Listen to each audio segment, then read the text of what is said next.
पाकिस्तान को south Africa के खिलाफ दूसरे टेस्ट मैच में फॉलो ऑन हो गया, लेकिन एक बात हुई कि शान मसूद ने 2 रन से 102 रन का फासला तय कर लिया। सेंचुरी एक तवील अरसे बाद शान मसूद फॉर्म में नजर आए और उसके साथ बाबर आजम भी 80 रन, बाबर आजम ने जो है वो 81 रन बनाए 124 बॉलों पर, उसके बाद आउट हो गए। और इस वक्त विकेट पर शान मसूद 102 रन और खुर्रम शहजाद नाइट वॉचमैन के तौर पर मौजूद है।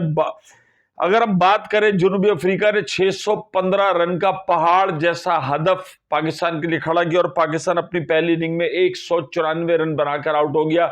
कोई भी खिलाड़ी मजमूई तौर पर बल्लेबाज मुकाबला नहीं कर सका, लेकिन उसके बाद फॉलो ऑन हुआ और फिर पाकिस्तान ने दूसरी इनिंग में जम के खेला और साइम अयूब चूंकि अब नहीं है, वो टखने की इंजरी के बायस वो रूल्ड आउट हो गए हैं, तो शान मसूद और बाबर आजम ने इनिंग का आगाज किया और दोनों ने बहुत अच्छे तरीके से खेला।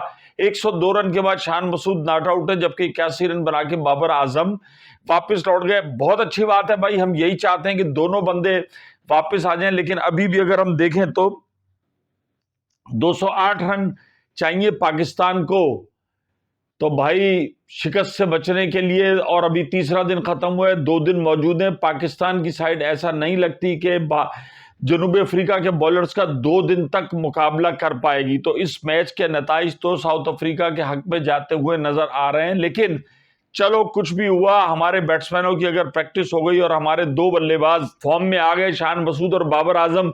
शान मसूद तो अब इतनी जल्दी, बाबर आजम ने तो आगे भी मैचेस खेलने हैं तो उनका, और चैंपियंस ट्रॉफी का भी वो एक हिस्सा होंगे, तो उनका फॉर्म में आना बहुत जरूरी है। आहिस्ता आहिस्ता दोनों ही प्लेयर हमारे, शान मसूद तो एक तवील अरसे से हम कह रहे थे कि भाई उन्होंने सिर्फ 157 रन की इनिंग खेली थी और एक उन्होंने 50 रन थे, बाकी 25, 26, 27 रन की इनिंग, 2 रन 3 रन वो मुस्तकिल नहीं चल के दे रहे थे और यही वजह थी कि पाकिस्तान को भी एक प्रॉब्लम नजर आ रही थी। लेकिन पाकिस्तान के 2 अहम बल्लेबाजों का, लेकिन बात यह कि शान मसूद अगर फॉर्म में आए तो बिल्कुल आखिरी मैच में आए हैं, जिसके बाद सीरीज खत्म हो रही है। अगर पहले आ जाते और हम ये मैच जीत जाते तो कम से कम ये सीरीज बराबर हो जाती है। अब सीरीज बराबर होना भी बहुत बड़ी बात है। इसी सीरीज बराबर होने के ऊपर भारत का भी बहुत ज्यादा एम्फसाइज था और रोहित शर्मा यही कह रहे थे कि हम अगर टेस्ट जीत जाते तो 2-2 से सीरीज बराबर हो जाती, लेकिन भारत भी 3-1 से ऑस्ट्रेलिया से हारा और उसके बाद वो है उनकी वापसी ठहरी। तो यही पाकिस्तान के साथ था। हमने कहा था कि T20 हारने के बाद जिस तरीके से वनडे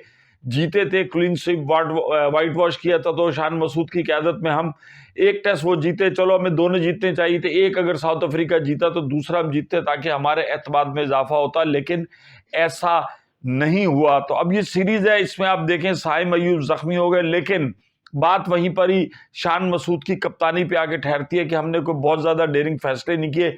ऐसा कोई फास्ट बॉलर हमारे पास मौजूद नहीं था जो कि 150 की रफ्तार से बॉल कर सकता हो। नामी गिरामी हो यंगस्टर है जो आ रहे हैं। नसीम शाह को इंजरी हुई, किसी ने उसकी इंजरी का ख्याल नहीं किया। शाहिन शाह अफरीदी को सिलेक्ट नहीं किया गया, वो अपने सुसर शाहिद अफरीदी के साथ बांग्लादेश प्रीमियर लीग के अंदर मौजूद हैं और वहां पर जनाब वो खेल रहे हैं। इसके अलावा अगर हम खिलाड़ियों की बात करें तो हारिस रऊफ भी इससे इनको भी नहीं खिलाया गया। तो यहां पर पाकिस्तान के लिए एक ऐसा बॉलर होना जरूरी था जो वकार यूनुस, वसीम अख्तर और शोएब अख्तर की तरह 150 के आसपास बॉल करता हो, जिसके पास स्पीड भी हो, लाइन और लेंथ भी हो।